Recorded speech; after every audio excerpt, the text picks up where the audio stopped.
Hey guys, Metallicaloid28 here to bring you guys another video. This one's going to be doing a video continuing my Mets regular season 2014 series. This will be part 2 of my series.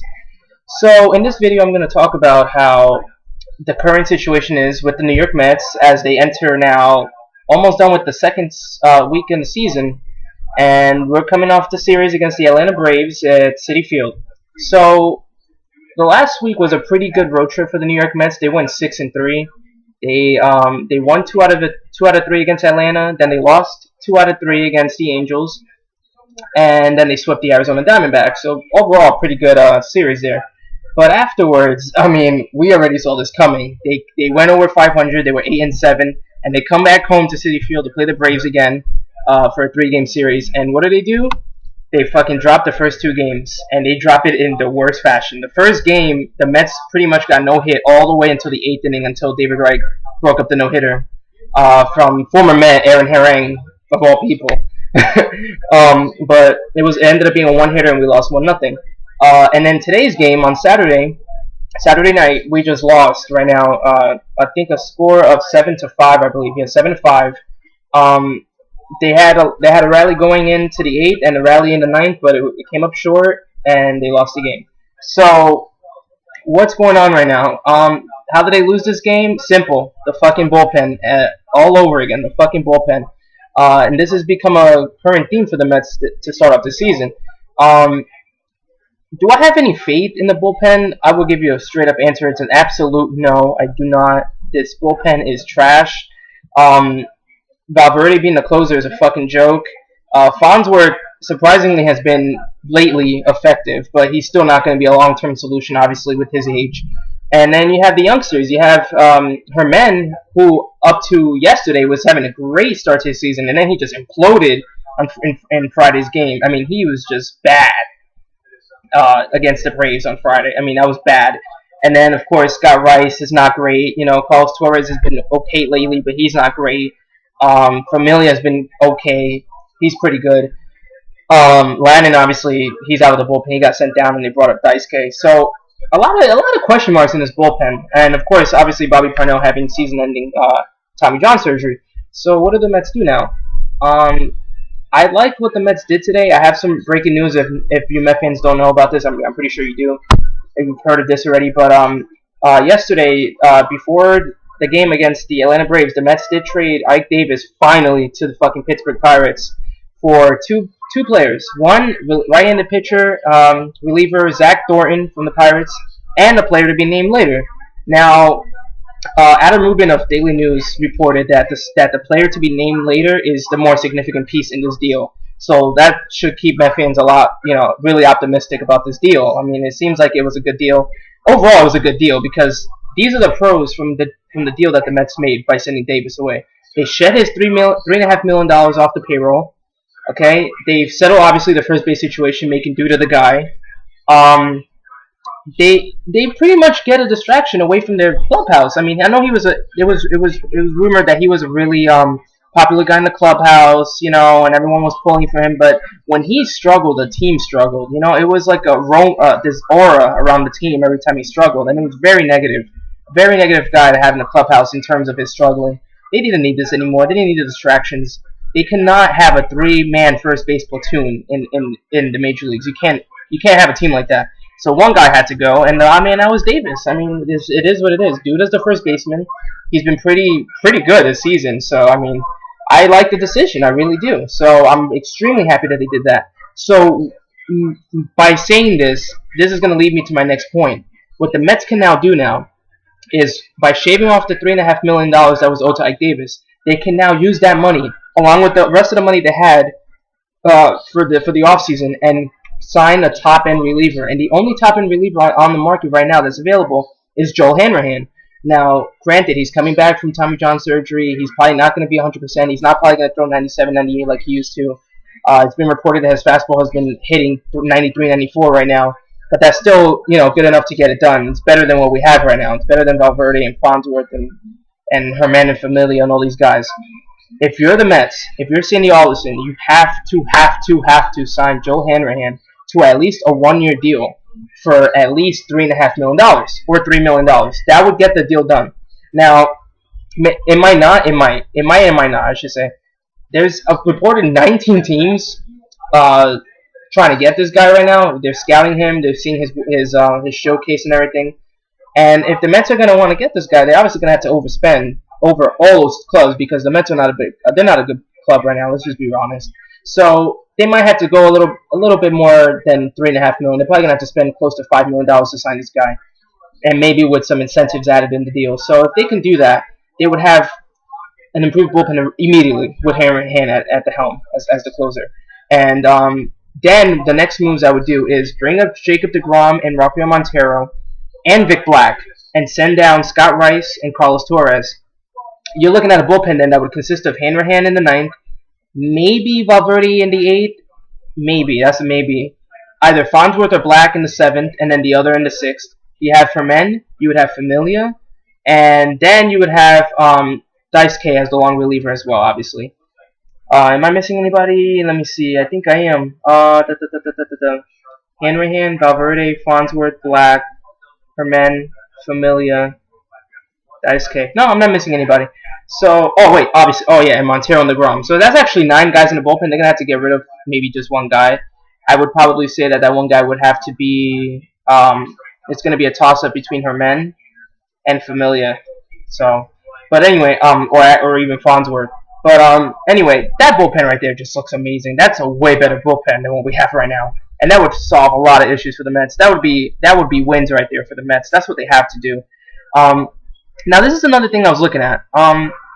In terms of the lineup, I'm happy to see that d'Arnaud finally snapped out of his slump today. He got 2 hits.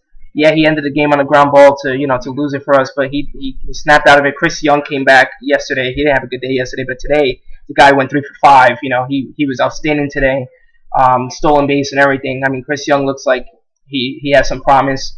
But one big struggling guy right now is Curtis Granderson. I mean, the guy's fucking 0 for 5 today after coming off 0 for 4 yesterday, coming back in the lineup.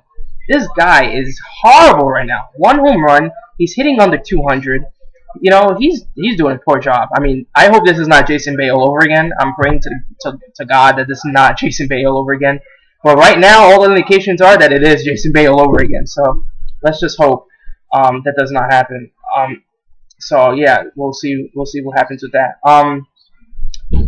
What else I was gonna say is that Juan Lagares. This is the other problem. Juan Lagares is hurt right now. He's had an amazing year. This guy is batting over 300. He has a home run. He has a couple RBIs, a couple stolen bases. I mean, he's a defensive whiz in center field. The problem is going to be now that Chris Young is back and Curtis Granderson's back and Eric Young's in the lineup, you're going to have a logjam once Juan Lagares comes back. You're going to have to get one of those guys on the bench. It's obviously not going to be Granderson because he's Granderson. And it's not going to be Chris Young because he was promised playing time. So the odd man out is going to have to be either Eric Young Jr. or Juan Lagares himself. If it was up to me, this is how I would settle the Juan Lagares situation and the leadoff situation. Killing 2 birds with 1 stone. I still would go out to Arizona, and it seems like all indications are that Arizona is going to tank this year. They had a horrible start to the season, and they're going to need a shakeup. Well, why not do this? Their starters are doing a terrible job. How about we trade them what they want? They want our backup. They want our catcher from AAA, Kevin Plawecki, who's going to be the next big catching prospect that the Mets have. Why not trade Kevin Plawecki and a starter to the Diamondbacks for their shortstop Chris Owings, who can clearly lead off? I would do that in a heartbeat because honestly, the only reason why the Mets are starting Eric Young Jr. is because they need a leadoff guy, and he's the only viable leadoff solution or option, I should say. Even though I think Juan Lagares is capable of leading off, and I think that is going to be his position in the lineup in the future for the Mets if they decide to keep him. So I mean, I don't see why not just fucking put Juan Lagares in the lineup and then get rid of Eric Young Jr. Put him on the bench. But if you want to kill 2 birds with 1 stone, I would send Kevin Plawecki and I would trade also along with him a starter. Either it be Jacob deGrom, but I don't think that's going to be enough, or Rafael Montero, but I don't think that's going to be enough either. And I don't even think the Mets want to trade him. How about this though? How about the guy that is not going to end up in the rotation for the Mets? As sad as this is, why not trade away Henry Mejia? The Mets are not going to need Henry Mejia once Noah Syndergaard comes up in June. You know, and we already have Cologne, we already have Wheeler, we already have Nice, and we already have G. You know, and that's not even counting Daisuke as well. And Syndergaard coming up, and DeGrom, and Montero. I mean, the Mets have so much pitching, it's ridiculous. So if I'm the Mets, I would make a package where it would be Henry Mejia and Kevin Plawecki to Arizona for Chris Owings. You would solve the shortstop situation now because Tejada is not the answer, even though he's been doing okay, but he's not the answer. And you would solve the leadoff situation for years to come. Chris Owings would be your shortstop leadoff guy for years and years to come. And there you go. So then you could and then you would be able to have Juan Lagares go into center field, Eric Young Jr. on the bench. He could be like our type of Andy Chavez player that he was back in like 06. You know, that role player, that speedster off the bench that can get slap hits and get on base. He can be that electric guy off the bench, but he is not an everyday player. As much as they want to believe that he is not. So then the lineup would drastically look different. You'd have Chris Owings leading off. You'd have Murphy batting second at second, Wright batting third at third, Granderson cleaning up in right field, Chris Young batting fifth in center, Lucas Duden batting sixth in at first base, and then either Lagares batting seventh in center field and Darno batting eighth at catcher, or vice versa, and in the pitcher spot. I mean, that lineup is way better. I mean, that makes it a whole lot different. So that's one trade I would do. I don't see why not. Leave me your comments below. What do you think about that trade? Do you think it's a viable trade for the Mets? Do you think it's realistic for the Diamondbacks to do that? I mean, I obviously think it is if that's what they're asking for. They're not specifically asking for Henry Mejia. They're specifically asking for Kevin Plawecki and a pitching prospect that's close to Major League ready at least. And Henry Mejia is already a Major League starter, and he's a really good starter. Unfortunately, though, the Mets rotation is just too full for him to continue on this. It's inevitable that he's not going to be in the rotation, you know, unless something horrible happens to, like, let's say a Cologne or Nice or G, and Mejia's going to have to stay in the rotation even with Syndergaard getting called up. But it seems like the Mets don't want to part ways with DeGrom and Montero. It seems like they want to throw them in the bullpen, you know, to give them a feel for the major leagues first, and that's probably going to be the theme for the rest of the 2014 season, and pretty much, you know, bring their trade value up a little bit possibly, and then when 2015 comes around and Matt Harvey's back in rotation, and then you already have Wheeler, and you already have Syndergaard, and you already have Cologne, and you already have Nice, and you're basically going to have to pull out G out of that rotation. They're going to have to probably trade one of those guys as well. Maybe DeGrom is going to be going, or maybe G's going to be going, and then they're going to insert Montero into rotation, and then they can trade him in maybe a blockbuster deal that can happen next year for a slugger, because Chris Young's contract is going to be up, and they're going to need another outfield spot to be taken care of. So a lot of things I feel like can happen with the Mets. A lot of things. If I'm the Mets, though, I wouldn't wait till next year. I would do this year. I would do 2 trades now. So I'm going to repeat it. The Chris Owings trade, obviously, and then this is the trade that I think should happen. The trade for Carlos Gonzalez, okay? Why not? Why not fucking do it? I say, if you're the Mets, you trade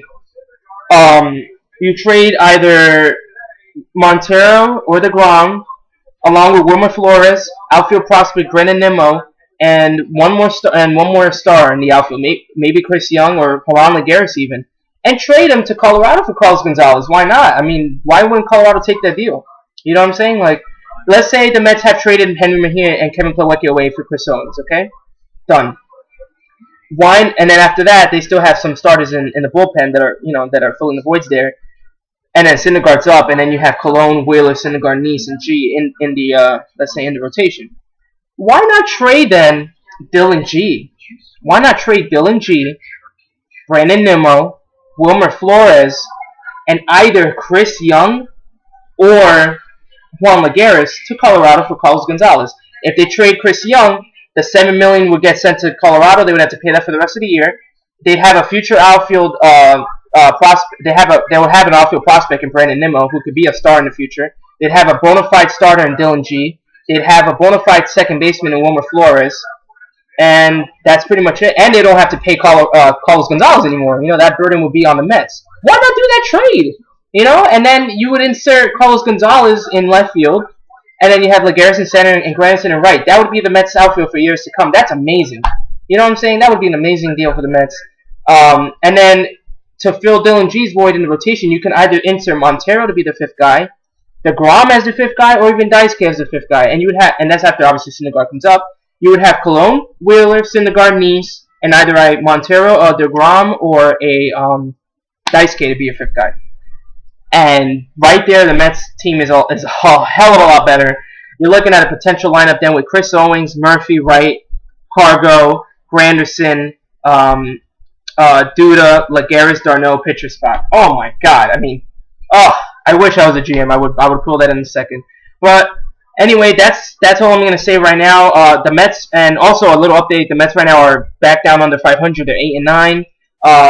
It seems like this is a theme for them playing at home. So we'll see what happens. Let's see if they at least savage this series and they don't get swept by the Braves tomorrow. They at least win the last game of the series with Wheeler on the mound. Hopefully they can win that game. And then, then they're going to play the Cardinals at home. So we'll see what happens. And I'll keep you guys constantly updated to see if anything else is going to happen with the Mets in terms of trade rumors. Obviously, it's a little cold right now. I know they just traded Ike Davis, but that wasn't a huge big deal trade like it was supposed to be back in the offseason. But it was a trade nonetheless. But obviously the trades don't start heating up. The trade rumors don't start heating up until before the trade deadline in the summer. The end of June towards the beginning of July. But this is all crucial. It all depends if the Mets are in contention. So right now the Mets have to be starter heavy. They have to rely on their starters to win games. Their offense needs to pick it up. Granderson needs to get out of this fucking funk that he's in, and the Mets will be okay. If they are over 500 by the time it's the All-Star break, I don't see why not they're gonna make. I don't see why they want to make those two trades that I just said. But anyway, you guys leave comments below. I want to see your feedback on what you think about this video. What do you guys think about all the trade ideas that I had? Again, I constantly in every video try to throw at least one trade idea based on how the Mets are doing recently. And yeah, so let me know what you guys think. And this is it for me. I'm Attackaloid28, and I'm out.